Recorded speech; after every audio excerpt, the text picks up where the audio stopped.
Ayan mga kaprobinsya, ito po yung ating Palawan cherry blossoms. Ayan sa ating likod. Ayan o, medyo malaki na po mga kaprobinsya.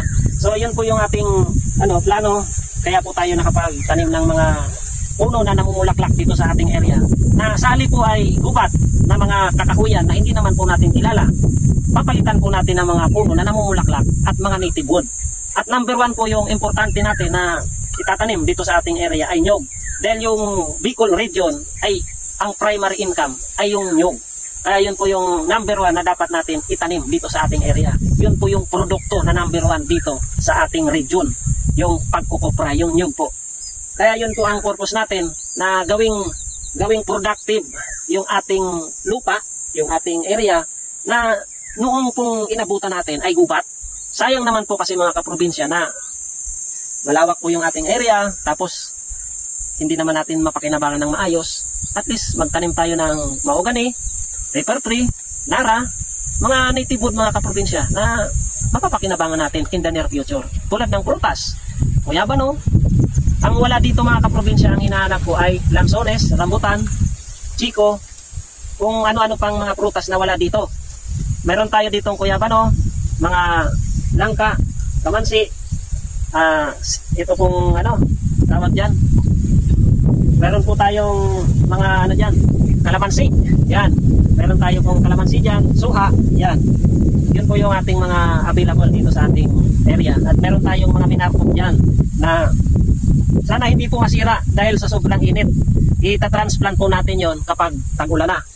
Yung ating mga kalamansi at yung citrus. Yung citrus po ay sa Tagalog ay dalandan. Yun po mga kaprobinsya. Yun po yung pinagsisimikapan natin na maging productive, ma-maximize natin yung area kasama yung pagtatanim at yung ating mga livestock na sama-sama silang mabuhay dito sa ating area na hindi naman napipirwisyo yung ating tanim. Tulad ng kambing mga kaprobinsya, kailangan may area tayo na paglalagyan na doon lang sila sa area na yun.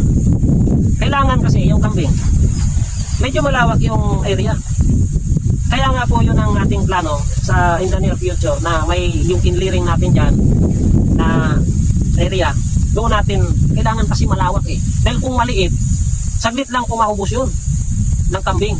Bukod po sa may makakain sila doon sa loob ng kanilang area, meron po tayong napier grass na pangsakate, pangsuporta sa kanila sa panahon ng tag-ulan. Yun po yung ating plano dito. Para ang kagandahan po kasi sa kambing, hindi tayo bumibili ng pagkain. Kaya kahit peste sila sa tanim sa ngayon, kasi yung iba nakakulong, yung iba pinapakawalan ko, lalo na yung isa na yun. Kaunti lang naman na yung kambing natin ngayon, pero peste talaga. Pinapakawalan ko kasi may bagong anak na pinapadede, kaya pinapakawalan ko. Ang problema lang, pinupuntahan yung ating sitaw. Kaya yun po mga kaprobinsya, yung challenge sa atin na na-experience natin dito sa ating farm. So mag-adjust tayo. Gagawa natin ang paraan yan. Unti-unti, dahan-dahan. Ganoon naman po talaga yung buhay mga kaprobinsya. Wala namang biglaan eh. Dahan-dahan. Kapag tayo may plano, kailangan pagtuunan natin ng panahon. Bigyan natin ng panahon, bigyan natin ng mga plano natin para maging productive yung ating area. So, ito naman mga kaprobinsya, itong tulad ng Palawan cherry blossoms, may tanim tayo dito. Mayroon po tayong golden shower, mayroon po tayong fire tree, mayroon po tayong caballero dwarf. At yung, hindi ko alam yung tawag dun, so yung yellow na namumulaklak dun. Nakuha ko lang po sa resort yun mga kaprobinsya.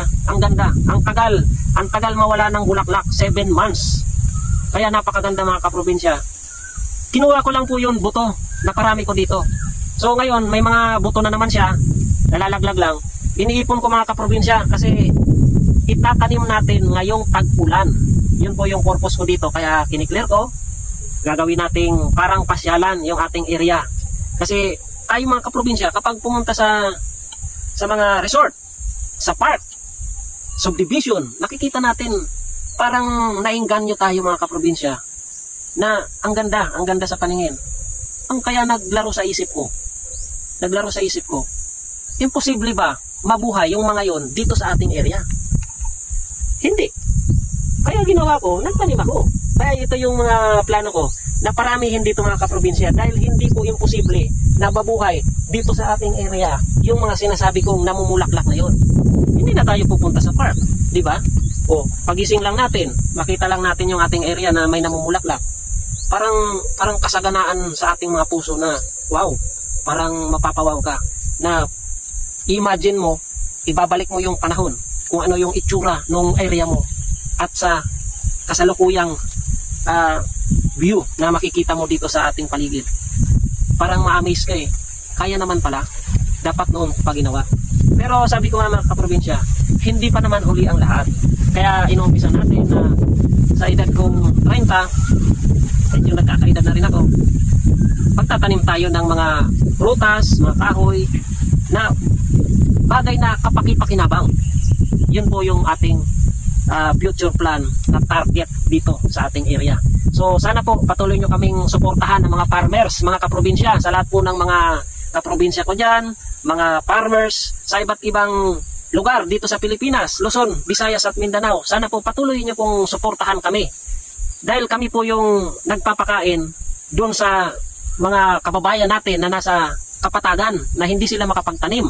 Pero may kakayahan naman silang mamili dyan sa palengke ng mga gulay para mapakain natin ng masustansya yung mga tao. Hindi puro baboy, naka-high blood lang yan. Pwede naman, sawagan nyo ng baboy, may gulay na sitaw, mayroong ampalaya, mayroong patola, may upo. Yan po yung ating mga itatanim dito sa ating area. Sana po patuloy nyo kaming suportahan ng mga farmers, mga kaprobinsya, para patuloy natin mapakain ng masustansyang gulay yung ating mga kababayan na nakatira dyan sa lowland. Kami po na mga nasa upland, yung taos puso na nagsusumikap ng makapagtanim para mapakain yung ating mga kababayan ng masustansya na pagkain dyan sa kapatagan na yan, dyan sa city, dyan sa bayan, kasi hindi po sila makapagtanim eh. Kami po yung mga taga-upland na nagsusumikap talaga na, at nagsusumamo na kami po ay suportahan nyo. Kaya suportahan nyo po kami mga kaprobinsya, buhayin po natin ang mundo ng agrikultura. Peace out!